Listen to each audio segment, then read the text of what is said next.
Hello guys, so today we will first create our new empty STM32 workbench project. So first we work on the STM32 workbench, and we have to keep our STM workspace separate for all of our projects related to STM32. So create your own workspace and click OK. So we can directly click create a new C project, or go to file, new, and go to C project.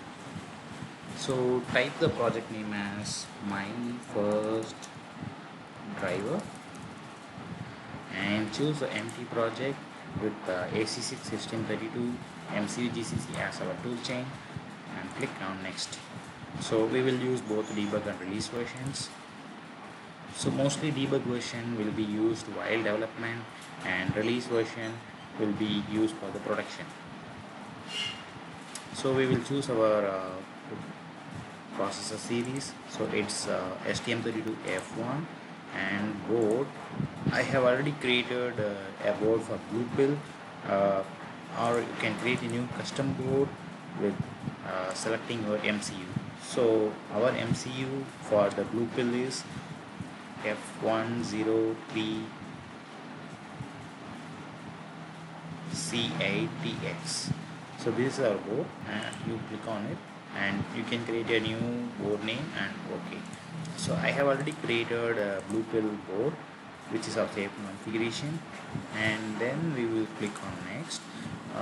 We don't need any of this setup right now. Click on finish. So now our first project is created, so we will try to compile it. So we can just directly go and click on this build debug for project. So there will be errors as we expect. So this is due to the main function is not yet created. So what this project has created so far is an linker script and a startup file. So this is the assembly file from where the controller starts executing the program. So if we look at this STM32.s, finally it looks for a main program, main.c file, but that is not yet created. So first we will create one file named main.c, and then type the file name as main.c. So here we will include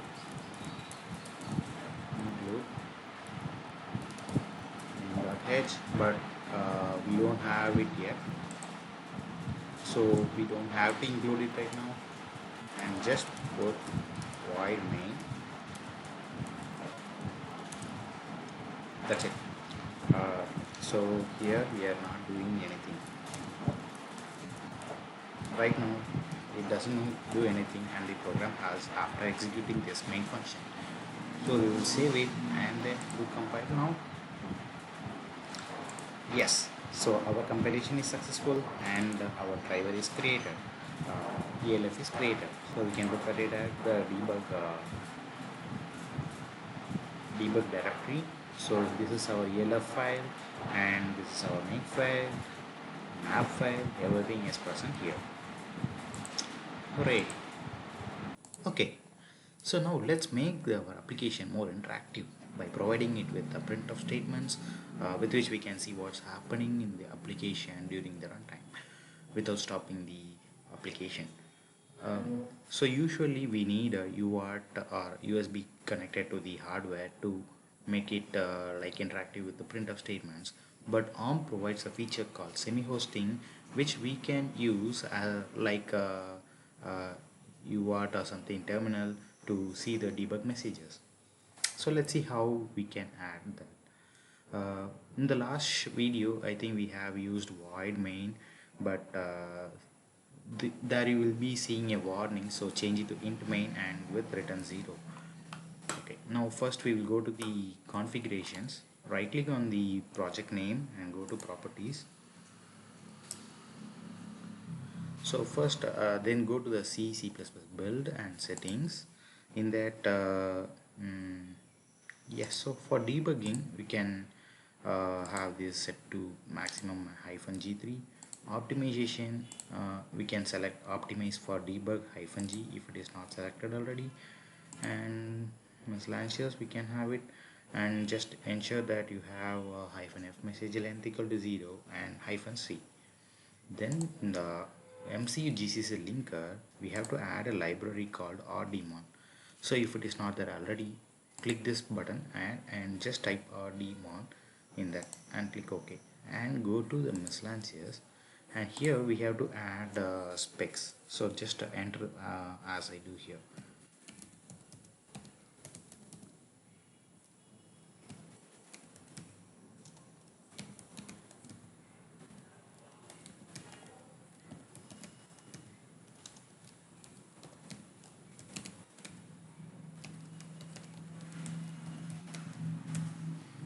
So after adding all these three, we can save this thing.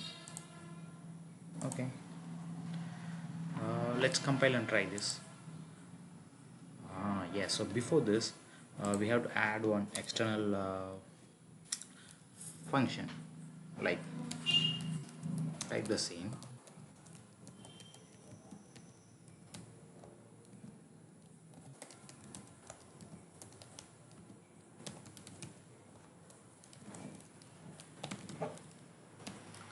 So we are adding an external function initialize monitor handles, and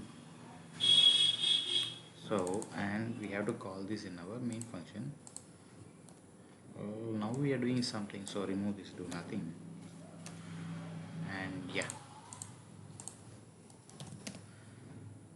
now we are going to add printf. So we will just add include stdio.h. Yeah, then we will have a while loop, and inside that we will just printf hello world. Yes, that's it. Okay, now we will save this and just compile it. Yeah, so now our application is compiled. Then we have to launch the application. There are two type of debugger. One is original STM32 debugger, and other is like clone of it maybe. So we will go to the debug configurations and AC6 STM32 debugging. Double click on it, and you have the new configuration. You can um, yeah, you can change the name of this to anything. Okay. And you can give search project, and this is a ULF, you can just choose it. Okay, now we have selected the application. Next, go to debugger configuration. This is important because this only loads our application into the hardware. So click on show generator options and choose software under reset. So if we are using the original STM32 debugger, connect under reset would work, but as we are using the not different STM32 debugger, we should use software system reset. Okay, now go to the startup, and we have to write this command to enable the semi hosting in the debugger.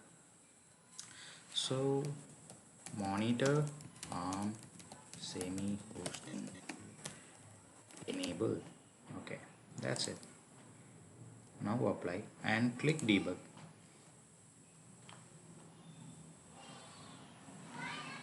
So yeah, our application is flashed and the breakpoint has stopped at the initialize monitor handles functions. So usually our debugger stops at the first line inside the main function. Then we have to start running this application. Just click on this icon. Yay! Yeah, so we have seen that hello world is printed here. We don't have any delay here, so it is printing continuously. but this will be little slower as compared to the hardware terminal using the TXRX. But for having nothing, this is something useful for us to debug without any external hardware required.